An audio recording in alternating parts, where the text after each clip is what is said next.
Let's learn CI/CD. Before explaining what CI/CD is, let me just walk you through what the point of CI/CD is. Let's say you have a piece of code or an application you developed and you want to push this to a server. How can you do it? You can either SSH into your server and do Control-C and Control-V, or you can make use of commands like SCP or sync and all that. You might be able to do it if you have a simple application, a small code base, and you're the only person maintaining it. But let's just say you have a very complex application with a lot of people contributing to your code. If that's the case, then cloning the application locally and then pushing it to the server just doesn't make sense, and that is where CI/CD comes into play. So CI/CD literally means continuous integration and continuous deployment. So CI is the one that handles all the installation of dependencies, runs some tests, and makes sure that the application runs fine. And then comes CD, which stands for continuous deployment or continuous delivery. So what it does is that it containerizes your application if required and then pushes it to the server. So CI/CD together, what it does is that for every git push that you make, it tests the application, builds the app, and pushes it to the server. So there is zero manual intervention and everything is automated. For the CI/CD to test, build, and push your application, it needs a place to do it, like a VM. So based on that, we have two types of CI/CD. The first one is hosted one and the second one is self-hosted one. For the hosted ones, you don't have to worry about servers and all that kind of stuff because it will be taken care of by the service provider. For instance,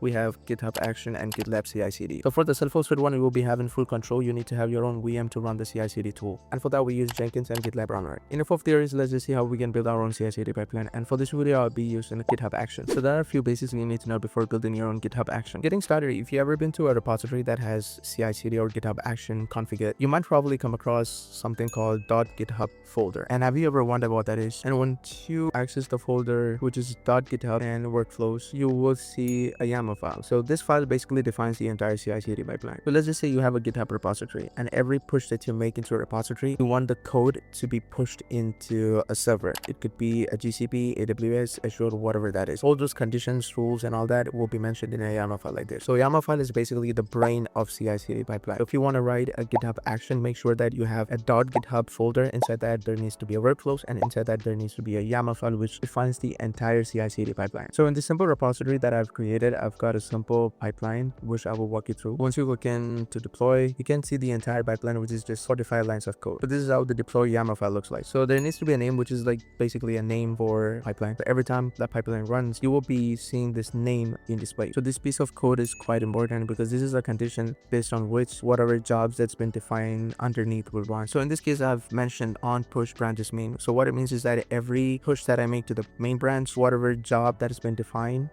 should run. So moving on to the job part, you can see deploy runs on Ubuntu. What that means is that for the entire CI/CD to run, you need a VM. And in this case, I'm just mentioning Ubuntu latest. And the next one is checkout, which I'm just asking the GitHub to copy the entire code from the repository. And the next few lines is just basically Google authentication because I'm using a TCP VM. But the next line is configure Docker. I'm just basically authenticating with the Docker service here, and I'll be using Google Artifact Registry. And in the next line, you can see I'm building and pushing the Docker image. So I'm containerizing my application, building the Docker image, and pushing it to the Google Artifact Registry. So towards the end, you can see a bunch of run commands, and what it does is that once I'm done pushing my Docker image to Google Artifact Registry, I SSH it to my VM, and then I also make sure the Docker has been installed in my VM, and then I make sure if there is any Docker container of the same application running in my VM that has been stopped and destroyed, and then I pull the latest image from Google Artifact Registry and then I run it. So that is what happens in the run command. So every single push that I make to my GitHub repository to the main branch, this entire thing will run automatically. So I don't have to do it manually, cloning the application locally and then pushing it to the VM. I don't have to do any of that. So on a surface level, what it does is that every single push that I make to the main branch of my GitHub repository, the latest version of my application is pushed to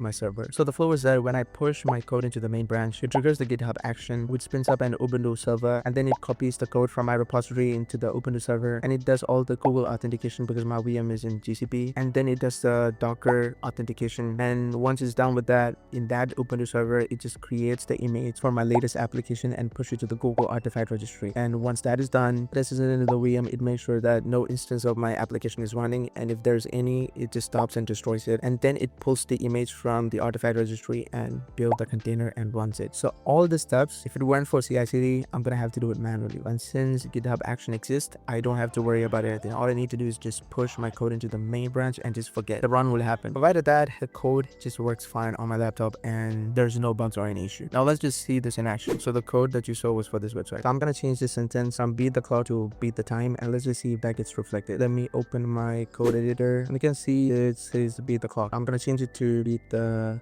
time. Save it. Let me push. Just add all the files. My commit message is gonna be pipeline test just to see how that goes. And let me just push this to the main. That has been pushed to the main. Let me just quickly go to the repository and I will show you the pipeline being triggered. Go to the actions and you can see the pipeline has been triggered over here. Let me just click on that and you can see deploy.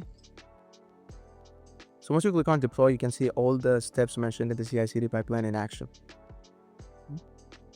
So these steps that you see over here, so these are basically the names that we provided in the YAML file. We had checkout code. We took the code from the repository and, pasted it to the VM. And this is like setup Google Cloud, which basically does the, Google authentication since the VM is in GCP. And this is configure Docker, which does the auth for Docker service. And then we are building and pushing the Docker image into Google artifact registry. And once that is done, we are pushing the Docker file into the VM. Everything is done. So this is kind of like the last step, if you remember. So we can see pushing the Docker file into the VM, which is what we saw here in deploy. You can see all the names that we wrote in the YAML file being mentioned over here. So these are like every single step. And once all of the steps are passed, the change will be reflected. Container in the VM will be updated with the latest code. So now let's just go to Chroma sort. Let's just refresh and see.